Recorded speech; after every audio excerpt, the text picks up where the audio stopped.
Thank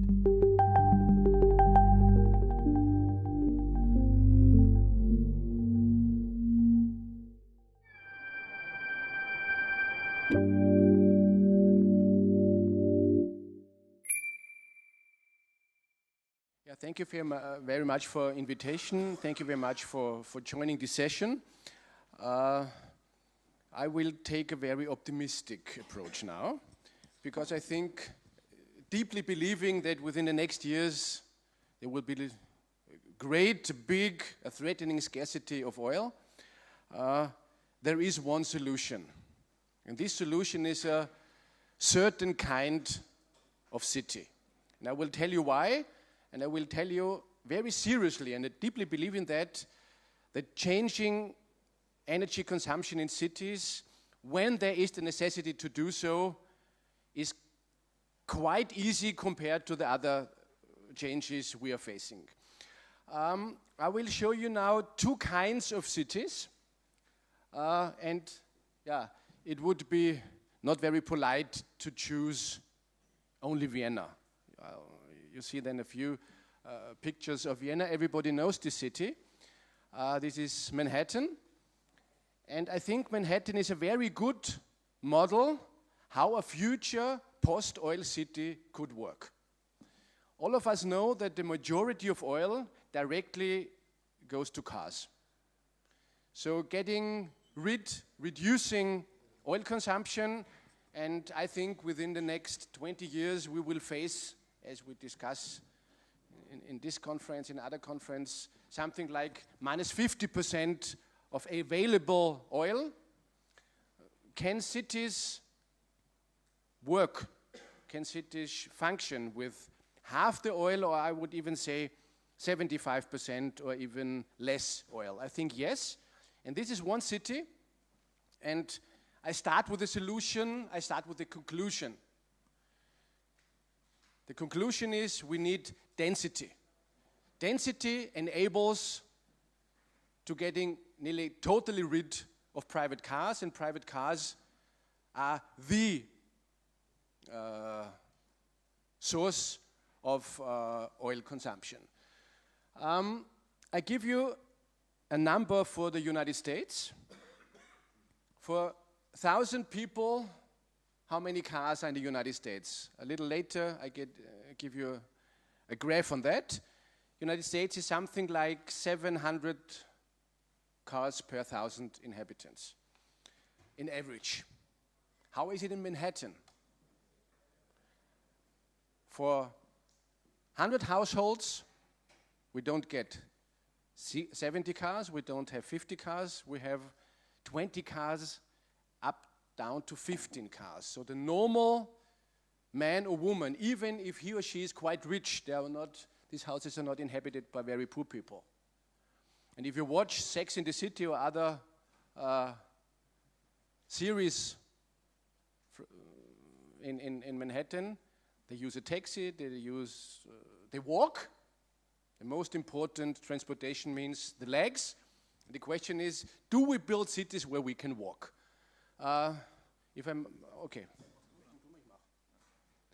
Okay, and here you see the density and the idea of the future post-oil city. It is green and it is dense, and it loves pedestrians and cyclists. And finding park space is nearly impossible, and if you find park space, it should cost enormous amount of money. And what comes out of that? That the number of cars shrinks. Okay, now I show you another city. This is also a city. Never mind where it is. These two concepts are the two concepts of cities which will survive or which will not survive. This on the left and the right-hand side, this is the reason why we need cars. And the reason why we need cars is no density. It never will work to have subways here. It's not possible to have shops quite where we live. You need this kind. This is no urban feeling, but unfortunately a lot of developments in the last 50, 60, 70 years, suburban developments look like that. And the question is, which city should we develop? And now let's just jump through a few pictures. This is not Austria, this is not Germany, this is not Italy, this is not the United States, this is China. And now I show you, before we go back to the solution, I show you threatening numbers. This is a very interesting graph published by OPEC. On the left-hand side, you see cars per 1,000 people. On the left-hand side, you see United States, you see suburbia. When you go to Western Europe, Austria is something like 500 in average. I come to Vienna then. And then you have Japan, and this is the majority of the world. And the biggest car market in the world now is China, biggest production and biggest consumer. Compare United States with 600 with China. China now's got 40 to 50, depending which year you count. So just imagine this number. The biggest car market in the world, and we can talk about India, which is down to 20 cars per 1,000 inhabitants compared to 600. Compared to 500 in Austria, and to give you the Viennese number, Vienna is something like 350. And the number is not growing, the number is going down. That's the big hope out of that. So just imagine the threat we've got. If the majority of the world, China, India, Malaysia, Nigeria, Saudi Arabia, just organizes transport a quarter like we do with car use, forget all discussion about oil depletion. 40 to 500. You know this great graph? I would suggest that you walk through the graphs. This is the world mapper, and the world mapper immediately designs the size of the countries of the world according to what you want to ask. The question here is, how many cars per 1,000 inhabitants are where? And then you see the problem we are facing. The way we live is never ever any example how 2/3 of the, or 50% of the world could sustain. I really recommend go to worldmapper.com and go. You can have air freight, you can have oil consumption, you can have all these things, and you see how crazy our organization is. Okay, this is no error now. I give you one of my explanations. I love these films. I love the music. I'm not going to start to sing now. I want to speak about the loss of consciousness. And one of the reasons is we have no idea, no feeling about energy. The energy comes out of the wall. We just plug in and have no idea. I always ask people, please explain me what is 1 kilowatt hour. Give me any idea of that. I think this is the only panel in the world which will give me the right answer. But if I'm on university, wherever, nobody gives me the right answer. Just explain. I give you the following question. This is a Kübel, a bucket, thank you very much. A lot of people who can help to translate. Filled with 10 liters of water. If I carry it up towards the peak of Mount Everest, how many kilowatt hours do we need for that? Okay, this is a very good panel, everybody will know. It's a quarter of a kilowatt hour, which actually costs, in 1 kilowatt hour in Austria costs 25 cents, so give us something like between 5 and 10 cents. This is the economic reason why we waste energy that much. Nobody has an idea how cheap energy still is. And the next question, but it would take just a long time, and then my next question would be, if you fill up your tank of your car, do you know how much kilowatt hours you put in there? You could do it at home. Okay, this is just development in China. Expected development, we see they just reach our level. Where is the oil to do so? And now I want to speak about wealth and cars. In the 70s, Austria has 9 provinces. In the 70s, Vienna was the richest province of the 9 provinces, and the insignium of wealth was number of cars per 1,000 inhabitants. In the 70s, Vienna was number 1. Now, Vienna is still the richest of the 9 provinces, but the insignium is far the less cars per capita. You see Austria, you see Vienna, and sometimes, about 2000, the number goes back. There are richer cities like Basel in Switzerland, where the number is not 370, 360, 350, it's nearly 300 and also going down. Rich people who live in appropriate urban areas, I will talk about that, don't need an own car. It's like when I want to drink a beer or I want to eat a goulash, I go to a restaurant. I don't need to buy a restaurant. And I think this attitude you should have towards cars. Sometimes a car is nice, sometimes a car is useful, but not very often. This is interesting. Within Vienna, the reduction of cars per 1,000 inhabitants differs a lot. In the inner city, where we have a dense urban development, and we have very restricted parking condition, it's going back quite dramatically. Where it's more suburban and there's no parking restriction, it's stable. So it's up to us as politicians. Maybe we don't get very popular what we did within the last months, where we got a lot of critique about that.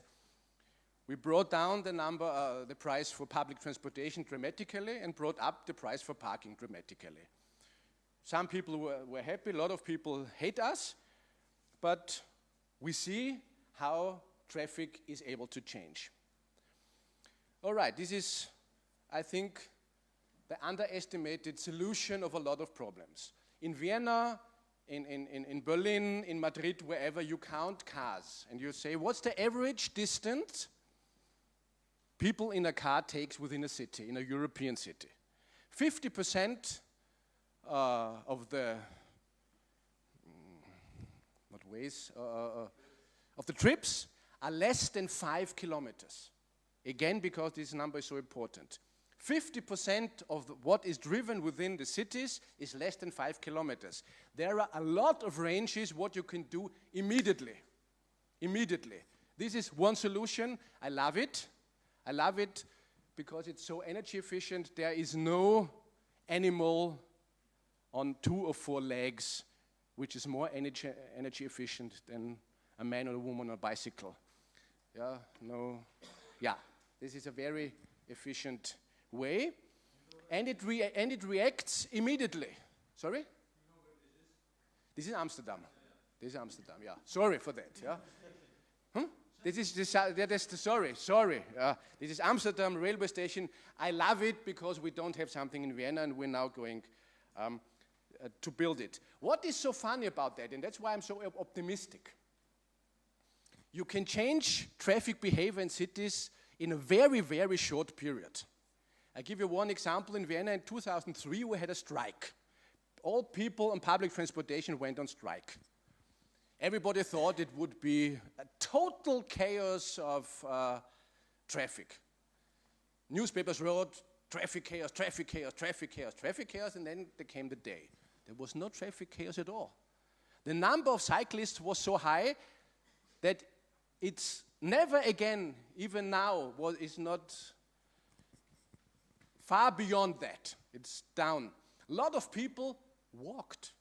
was nice walking 4, 5, 6, 7 kilometers. Today they still speak, it was nice to walk. That was in ancient times we walked.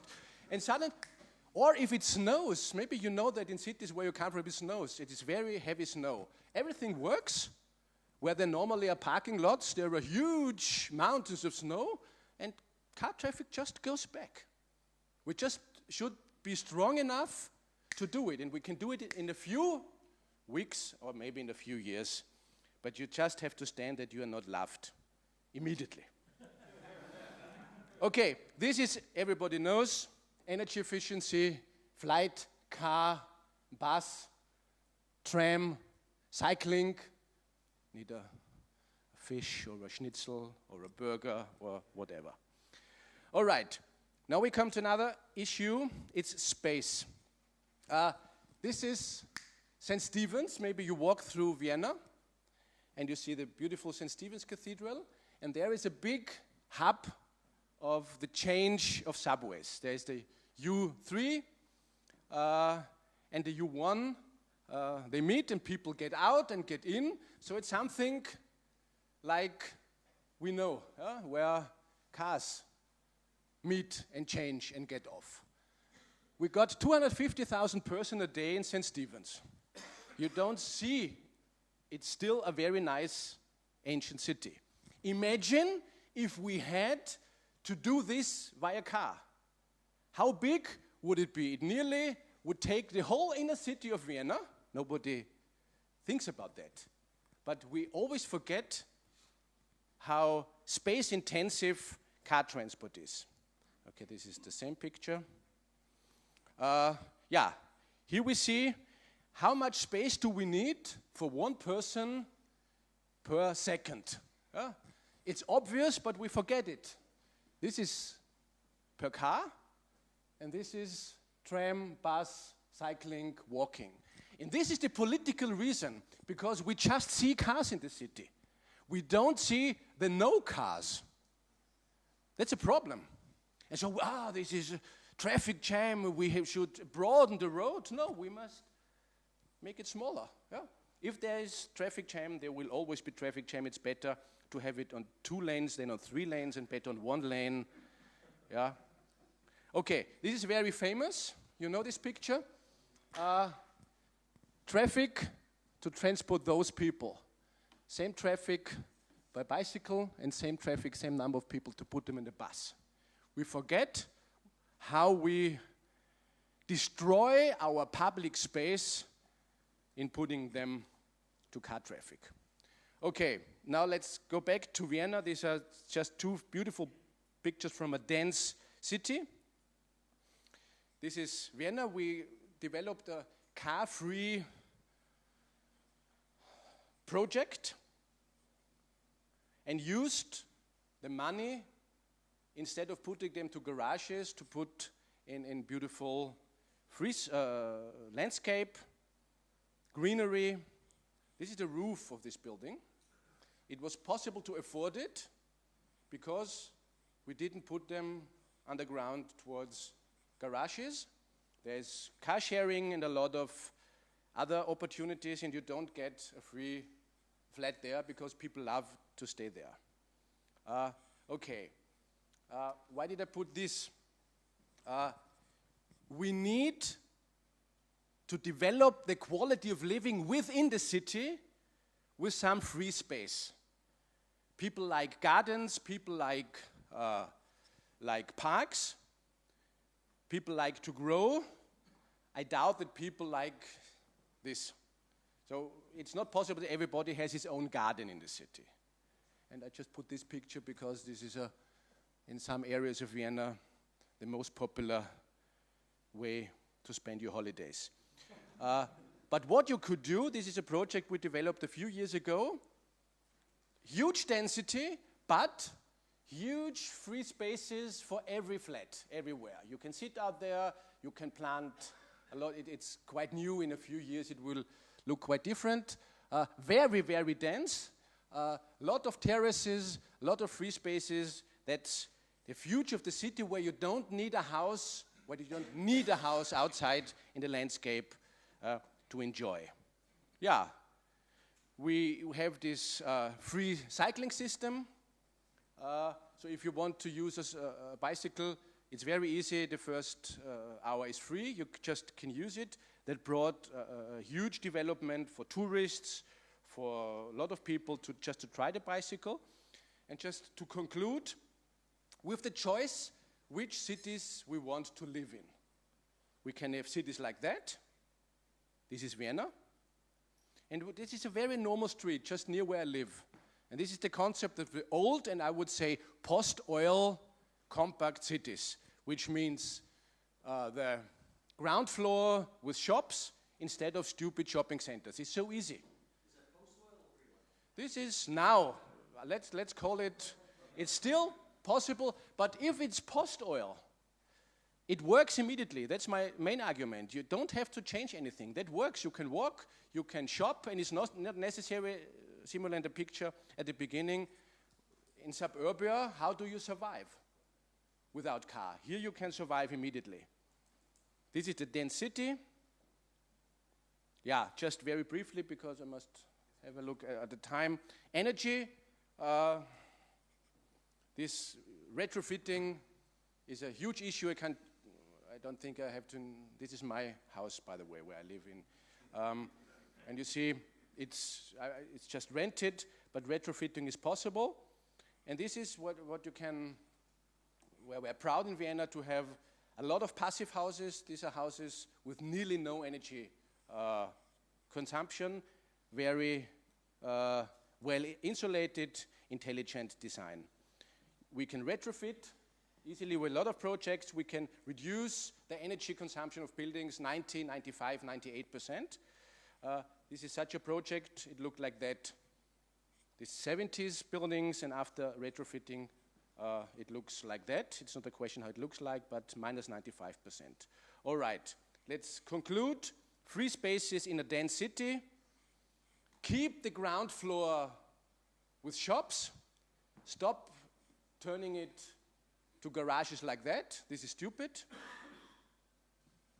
Stop building cities like that or like that.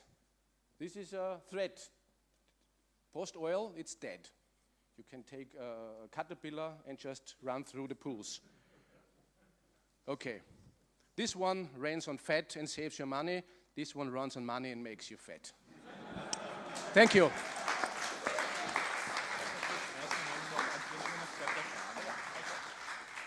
Thank you, Christoph. We learned a lot about density, about the importance of mobility and cars for the energy consumption in a city, and the loss of consciousness on energy. So, are there? I can take 2 or 3 questions, primarily on understanding. Michael, please. Yeah. Let's take the microphone, please. I agree with everything you say, but I'm troubled by one thing. I grew up in Manhattan. I love Manhattan. I can no longer afford to live in Manhattan and any of the other cities you describe, because they are becoming very attractive, the older cities, with all of these improvements that you describe. Manhattan is unaffordable for anybody except the rich. That's the fact of the matter. So lower class people, even middle class people, have to move to the suburbs. So how do you overcome that problem? It would be a very long, very complicated answer. Let me give you a very short, easy answer. Stop building suburbs like that. Why is it so expensive in Manhattan? Because obviously people love to stay there. Why do we build all over the world, also in Austria, structures like that? Why don't we build modern? We try now in Vienna, and I would be happy in another surrounding to talk about that. Compact, Manhattan-like, what from the structure, Manhattan-like city structures, where you can walk, where you have big parks, where you have a project like I showed to you. Why is so seldom, and why is this so often? And this is a political question, and we should discuss it. And it's interesting, and it's quite hopefully that rich people don't want to stay here. They want to live in cities where you feel a vibrant atmosphere. That's the reason. And about prices, this is a very long talk. But we have the choice. Stop building things like that. Okay? Thank you. So it's very much about active urban planning policy. There is another question.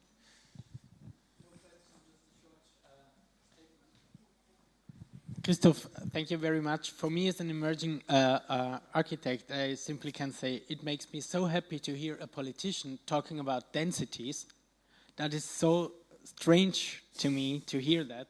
Normally not promising the single-family houses, that beautiful dormitory area, and which basically is always connected to private transport at one side.